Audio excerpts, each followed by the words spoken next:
Hi, Natalie Harms, reporter for CoStar News Hotels, and I'm here today with Jason Ballard, Global Brand Leader for Essentials at Hyatt. Welcome. Thanks for joining me today. Thanks, Natalie. Thanks for having me. So you're coming up on 20 years with Hyatt, and Wow. yeah, right? We'll just take a second to let that set in. Yeah, I feel too young for that, for sure. But you have just taken on this role in October as the global leader for Hyatt's Essentials portfolio. So how has that transition been into your new role, and what are you most focused on right now? Yeah, so maybe I can give you a little bit of my history and how I got to this place. So almost 20 years with Hyatt. I started in revenue management a long time ago, so it was great. That was back when you were doing it in Excel. We didn't even have systems at that time. And then moved through capital planning, operations, analytics, finance. I had the opportunity to launch our Hyatt Place and Hyatt House brands in Asia Pacific. So I lived in Hong Kong for 3 years.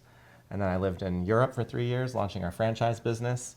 And I was a founding member of our franchise organization in the Americas when that formed just after COVID, and launched the Studios brand for the last 2 years before coming into this role. So I think the experience with Studios was really special. We kind of had a small entrepreneurial team within the office that got to set all the brand parameters from very cross-collaborative, right? From design to commercial to operations, all working together in this small group with the support of a major company like Hyatt, which was fantastic.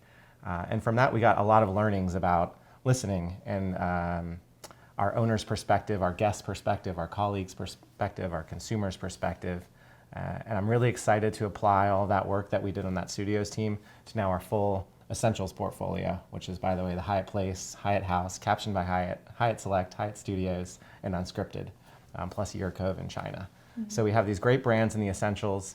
And as far as what my major goal is for those brands, it's really creating value, both for the ownership side and the guest side. So I see creating value in a brand as commercial success and guest experience success. Usually if I think about brands that I love, the things that are important to me, it's the experience and the quality. Hyatt has always been known for its quality. We always like to operate at the top end of every segment that we operate, and we'll see that in the Essentials portfolio as well with our new brands. And then on the people side, we have this foundation of care in the company, and I've benefited from that personally. I've had always been able to follow my interests in hospitality, and as you're aware, it's just there's such a variety of things you can do in the hospitality space that I'm very excited to bring that to life with the Essentials portfolio in this new role. Yeah, amazing. Well, with these brands that you're specifically focused on, where are the opportunities for growth? What regions are you seeing as good potential for these brands? Yeah, great question. So I have global remit now, which is fantastic. If I look at the Americas specifically, we've just launched Hyatt Select, and I'd say that has been the most exciting. So a quick stat, 40% of our signings at the end of this year in 2025 were from Hyatt Select and Unscripted, and those would be mainly conversions, right? So I see that as a really popular way for owners to invest and to get into Hyatt for the first time. There are a lot of up-branding opportunities, so going from other brands into Hyatt, or independent hotels that have a great story and a great name, but they maybe don't have the distribution backing that you have from a major hospitality company like Hyatt. So we've seen a lot of interest in hotels that want to join for that power of our distribution network. As far as locations go, the Southeast has been predominantly a strong point for us because there's so much white space where we do not have any Hyatt hotels within 50 or 60 miles, right? So Hyatt historically started as a full service company and predominantly managed. In 2007, we moved in earnest with Hyatt Place into the select service space. But we've probably, been a little bit later than our competitors to get into upper mid-scale. And now that we have an upper mid-scale offering, we now can service interstate markets, suburban markets, places where our guests travel for their stay occasions. Like for a personal example, I've got an 8-year-old and a 4-year-old, and my 8-year-old loves to play soccer, right? We'll go on road trips, but there is not a Hyatt in Peoria, Illinois, for example, outside of Chicago, right? But a lot of other competitors. So we never had a brand that could fit that market.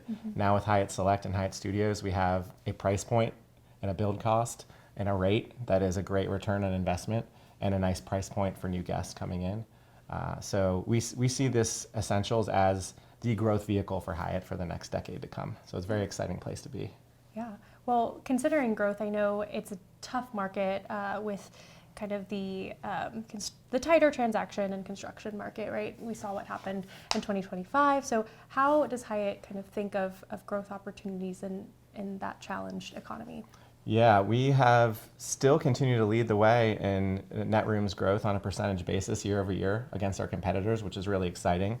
And I think that's particularly coming in this essential space, which again, this space is our growth vehicle. We have a white space. There's something like 500 markets in the US where we could use a presence, right? And we surveyed our guests, for example, our World of Hyatt guests, and specifically guests that have a World of Hyatt credit card.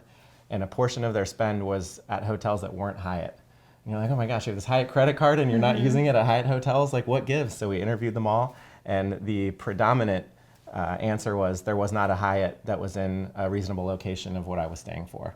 So I think this example of, there's times in my life where I'm a Park Hyatt guest and I, want to have a nice birthday party and a fancy meal with my wife. That's great. There's other times where I need a soccer tournament stay, and that's a Hyatt Place or a Hyatt Select or a Hyatt Studios. We have so many of those market opportunities to grow, and we see the ownership community really moving into the conversion space more than anything else, right? There's lower cost of capital to get to a quality that could meet our Hyatt standards, and a faster opportunity to join a Hyatt system as well, right? New builds are taking a little bit longer, permitting takes a little bit longer, cash is a little bit more expensive.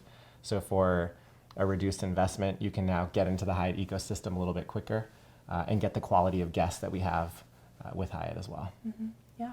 Well, some of the Essentials brands are newer. So how has it gone launching and growing these newer brands for y'all? It's been one of the most exciting things I've done in my career, for sure. I mean, how often you get an opportunity to launch a brand, it doesn't happen too often. So I've been blessed to be put in this position to lead a wonderful team, and I wouldn't be able to do it without a wonderful team. What I loved most about the launch of Hyatt Studios and Hyatt Select was we didn't do it just within the walls of Hyatt. It was really a listening journey, right? We had owners talk to us about their build expectations and their build costs, and we even went out to contractors and said, how could you save time by cutting less wood or building a structure in a different way that would make it more efficient? We even went so far in Chicago to build out a model room facility for studios with public space and rooms. And we had housekeepers come in, for example, and clean those rooms, those model rooms, before we'd even launched the brand. And they gave us amazing feedback. They said, this material takes too long to clean, let's change that out. The shower rail has too many tight spots, can we make it a different fixture so we can clean it faster? We had consumers come in, we had Amazon, SpaceX, a few big bookers come in, and they gave us their checklist of what they're looking for when they're putting their clients in the rooms. And they gave us great feedback, like you need to add more drawers. The open closet concept's nice, but we want some drawers as well.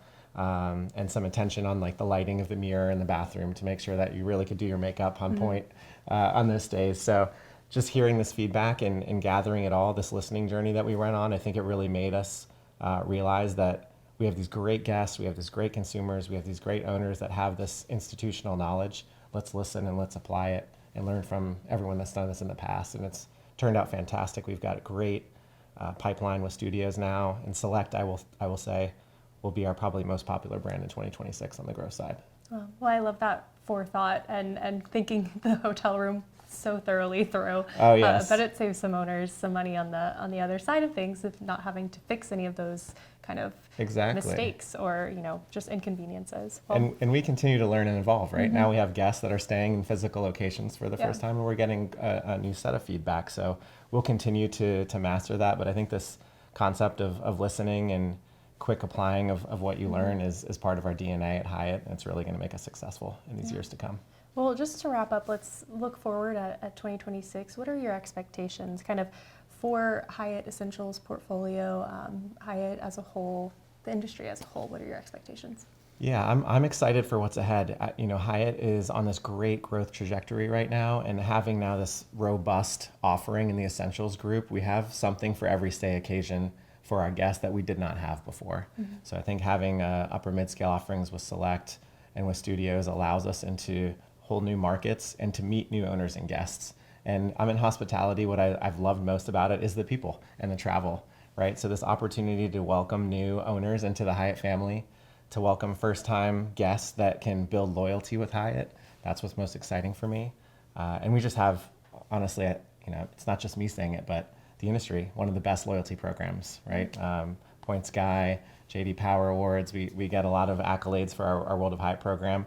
And for me, what I love about the Essentials is we're going to have this base now where folks can have their first experience with Hyatt. And then they can start their career journeys with Hyatt and have all these places to stay. And by the way, we have the best lifestyle and best luxury and best resort hotels, I think, in all of the world. So you get to earn all these points in our Essentials hotels and spend them on lovely vacations at the beach. And that's what I'm most excited about, the strategy that we've implemented over these last 10 years, which is now coming to fruition. I think we just have an amazing trajectory ahead for the company. Mm-hmm. Well, awesome. Thank you so much, Jason, for joining me. It was a pleasure, Natalie. Thanks.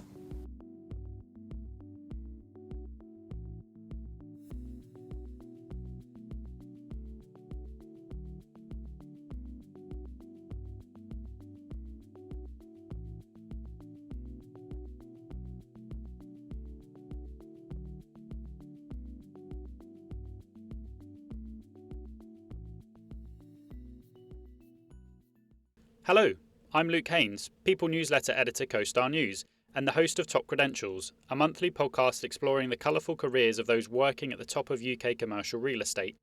In the episodes, we discover the valuable lessons influencing the daily decision-making of property sector leaders, and hear about the aspects of their job that make it a little easier to get out of bed each morning. We'll also ask for their views on the latest news and policies shaping our constantly evolving industry, and even get them to share a famous quote or song title they think defines their career or the profession.